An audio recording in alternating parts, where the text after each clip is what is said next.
एक घने जंगल में कराल केसर नाम का शेर रहता था। उसके साथ धूसरक नाम का गीदड़ भी सदा सेवा कार्य के लिए रहा करता था। शेर को एक बार एक मत हाथी से लड़ना पड़ा था। तब से उसके शरीर पर कई घाव हो गए थे। एक टांग भी इस लड़ाई में टूट गई थी। उसके लिए एक कदम चलना भी कठिन हो गया था। जंगल में पशुओं का शिकार करना उसकी शक्ति से बाहर था। शिकार के बिना पेट नहीं भरता था। शेर और गीदड़ दोनों भूख से व्याकुल थे। एक दिन शेर ने गीदड़ से कहा, तो किसी शिकार की खोज करके यहाँ ले आ। मैं पास में आए पशु की मार डालूंगा, फिर हम दोनों भरपेट खाना खाएंगे। गीदड़ शिकार की खोज में पास के गांव में गया। वहां उसने तालाब के किनारे लंबकर्ण नाम के गधे को हरी हरी घास कोमल कोपले खाते देखा। उसके पास जाकर बोला, मामा नमस्कार, बड़े दिनों बाद दिखाई दिए हो, इतने दुबले कैसे हो गए? गधे ने उत्तर दिया, भगिनी पुत्र क्या कहूँ, धोबी बड़ी निर्दयता से मेरी पीठ पर बोझा रख देता है और एकदम ढीला पड़ने पर लाठियों से मारता है। घास मुट्ठी भर भी नहीं देता। मुझे स्वयं यहाँ आकर मिट्टी मिली घास के तिनके खाने पड़ते हैं, इसीलिए दुबला होता जा रहा हूँ। गीदड़ बोला, मामा यही बात है तो मैं तुझे एक ऐसी जगह बतलाता हूँ जहाँ मरकत मणि के समान स्वच्छ हरी घास के मैदान है। निर्मल जल का जलाशय भी पास ही है। वहाँ आओ और हंसते गाते जीवन व्यतीत करो। लंबकर्ण ने कहा, बात तो ठीक है भगिनी पुत्र, किंतु हम देहाती पशु हैं। वन में जंगली जानवर मारकर खाए जाएंगे, इसीलिए हम वन के हरे मैदानों का उपभोग नहीं कर सकते। गीदड़, मामा ऐसा न कहो, वहाँ मेरा शासन है। मेरे रहते कोई तुम्हारा बाल भी बांका नहीं कर सकता। तुम्हारी तरह कई गधों को मैंने धोबियों के अत्याचारों से मुक्ति दिलाई है। इस समय भी वहाँ 3 गर्दभ कन्याएं रहती हैं जो अब जवान हो चुकी हैं। उन्होंने आते हुए मुझे कहा था कि तुम हमारी सच्ची माँ हो तो गांव में जाकर हमारे लिए किसी गर्दभ पति को लाओ, इसीलिए मैं तुम्हारे पास आया हूँ। गीदड़ की बात सुनकर लंबकर्ण ने गीदड़ के साथ चलने का निश्चय किया।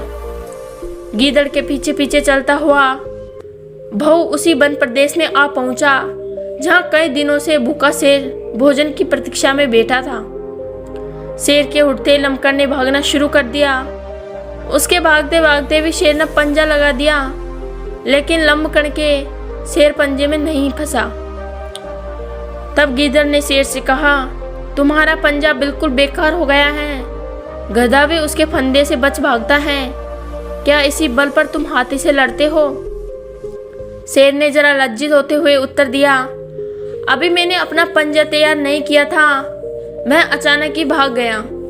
अन्यथा हाथी भी इस पंजे की मार से घायल हुए बिना नहीं रह सकता।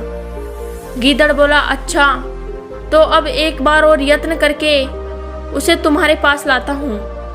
यह प्रहार काले न जाए। शेर जो गधा मुझे अपनी आंखों देखकर भागा है, वह अब कैसे आएगा?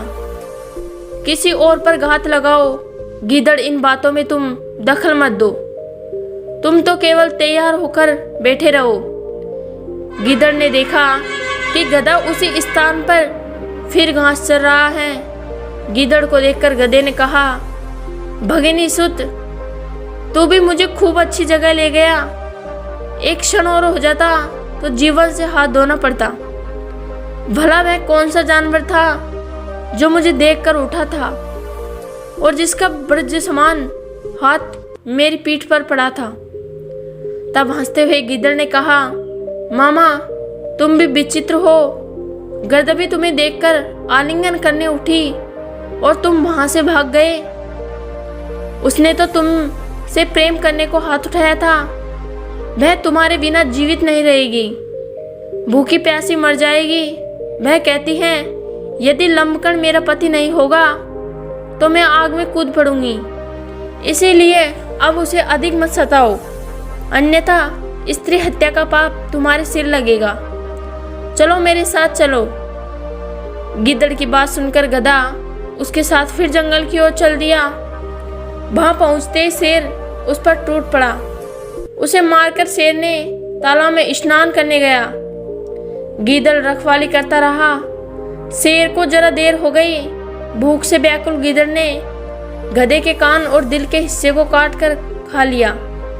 शेर जब भजन पूजन से वापस आया तो उसने देखा कि गधे के कान नहीं थे और दिल भी निकला हुआ था। क्रोधित होकर उसने गिद्दड़ से कहा, पापी तूने इसके कान और दिल खाकर इसे झूठा क्यों किया? गिद्दड़ बोला, स्वामी ऐसा न कहो, इसके कान और दिल थे ही नहीं, तभी तो यह एक बार जाकर भी वापस आ गया था। शेर को गिद्दड़ की बात पर विश्वास हो गया। दोनों ने बांटकर गधे का भोजन किया।